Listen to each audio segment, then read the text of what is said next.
Assalamualaikum warahmatullahi wabarakatuh. Perkenalkan, kami dari kelompok 10. Nama Ayu Nahini, NIM 3519024, dan Keti Dwi Indriani, NIM 3519080.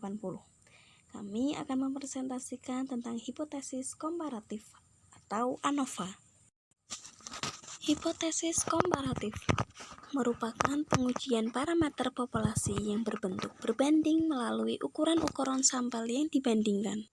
Bila HO diterima dalam uji hipotesis, berarti perbandingan antara dua sampel tersebut dapat dilegalisir untuk seluruh populasi di mana sampel tersebut diambil. Kemudian, komparasi dapat dilakukan dengan dua atau lebih sampel, dan setiap komparasi dapat berupa sampel berhubungan dan sampel tidak berhubungan atau independen. Kemudian ANOVA merupakan singkatan dari Analysis of Variance. Ialah salah satu teknik analisis multivarian yang berfungsi untuk membandingkan variasinya. Kemudian, terdapat dua jenis ANOVA, yaitu one-way ANOVA dan two-way ANOVA. Dalam praktiknya, analisis varian dapat merupakan uji hipotesis maupun pendugaan estimation, khususnya di bidang genetika terapan. Dengan kata lain, ANOVA ini merupakan suatu teknik untuk menguji kesamaan beberapa rata-rata secara sekaligus. Tujuan dari pengujian ANOVA ini ialah untuk mengetahui apakah ada pengaruh dan berbagai kriteria yang diuji terhadap hasil yang diinginkan. One-way ANOVA merupakan satu faktor yang paling sedikit dua level perlakuan. Level adalah variabel independen. Contohnya, peneliti hendak menguji obat anti gelisah. Partisipan dibagi menjadi 3 dosis. 3 dosis ini adalah dari 0, 50, sampai 100 dan menanyakan pada partisipan untuk menentukan kadar kegelisahan dalam angka skala 0 sampai 10. Pertanyaannya, apakah terdapat perbedaan pada ketiga kondisi jika digunakan alfa 0,05 sama dengan confidence level atau taraf kepercayaan 95%. Tahap one-way ANOVA. 1. Alternatif hipotesis. 2. Menentukan alfa. 3. Hitung derajat bebas. 4. Nyatakan kriteria keputusan. 5. Hitung tes statistik. 6. Nyalakan hasil. Dan ketujuh, nyatakan kesimpulan. Tahap one-way ANOVA. Yang pertama, tentukan alternatif hipotesis H0 dan H1. Untuk H0-nya itu ada 0 mg, 50 mg, 100 mg. Untuk H1 tidak semua sama, dikarenakan hipotesisnya itu ada 3, 0 mg, 50 mg, dan 100 mg. Untuk langkah yang kedua, tentukan alfa.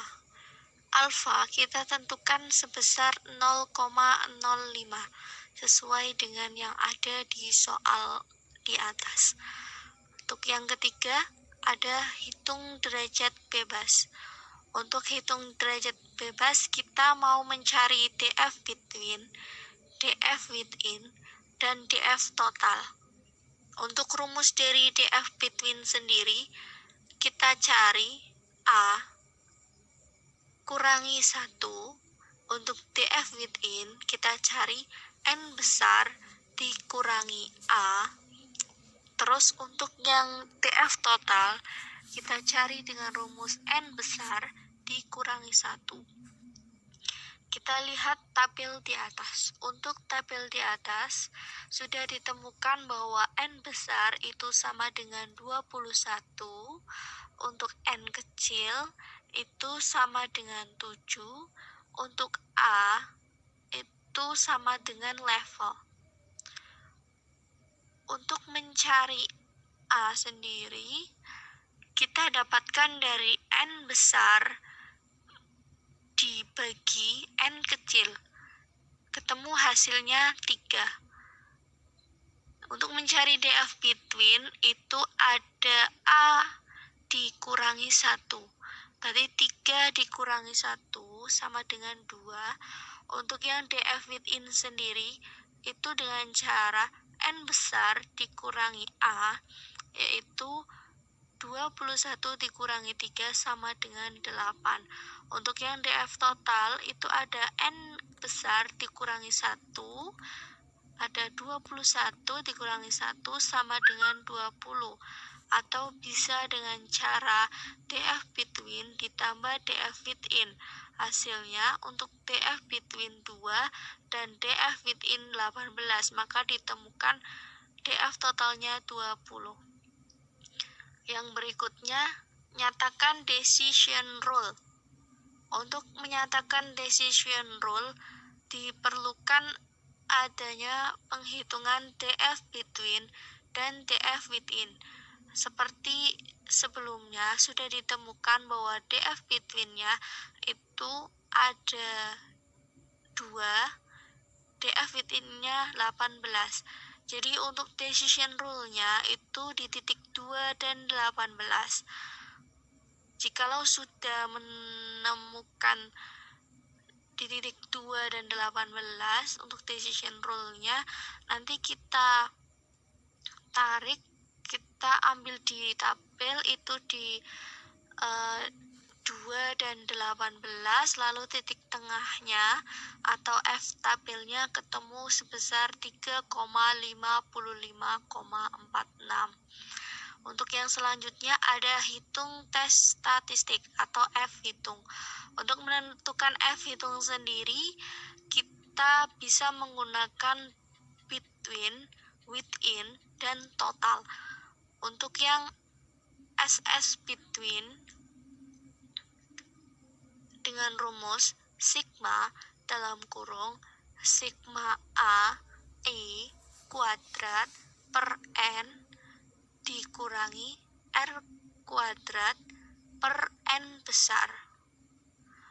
Untuk 0 mg itu nilainya ada 9 tambah 8 tambah 7 tambah 8 tambah 8 tambah 9 tambah 8 sama dengan 57. Untuk 50 mg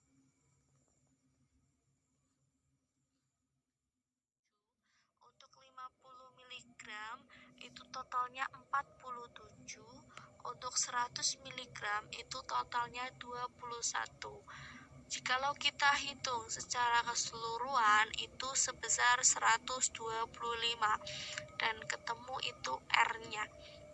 Kemudian untuk menentukan SS between kita masukkan rumusnya sehingga menghasilkan angka 57 kuadrat ditambah 47 kuadrat ditambah 21 kuadrat dikurangi 125 kuadrat per 21, ketemu hasilnya 98,67.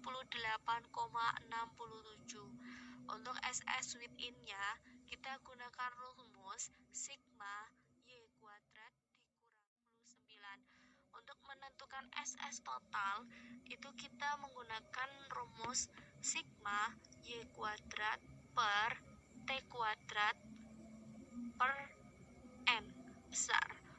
S totalnya tadi sigma Y kuadrat sudah ketemu sebesar 853 dikurangi 125 kuadrat per 21. Ditemukan hasil 108,95. Sekarang sudah bisa kita lihat bahwa SS between sebesar 98,67, SS within sebesar 10,29, yang kemudian SS total itu sebesar 108,95. Sekarang kita bisa tentukan M untuk mencari F itu dengan cara MS between dibagi MS within. MS between-nya sudah ketemu 49,34. Untuk MS within-nya itu ketemu 0,57.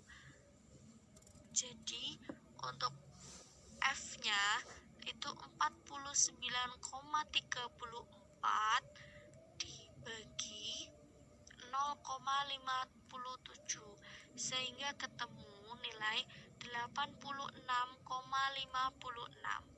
Kemudian kita nyatakan hasil. Melihat hasil perhitungan di atas bahwa jika F hitung lebih dari 3,5546, maka H0 ditolak. Dikarenakan F hitung sama dengan 86,56, maka hasilnya tolak H0. Untuk kesimpulannya, 3 kondisi pemberian dosis menunjukkan perbedaan nyata atau signifikan pada tingkat kegelisahan F 2,18 sama dengan 86,56 sigma kurang dari 0,05.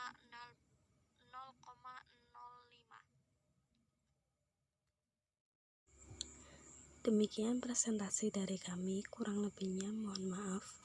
Wassalamualaikum warahmatullahi wabarakatuh.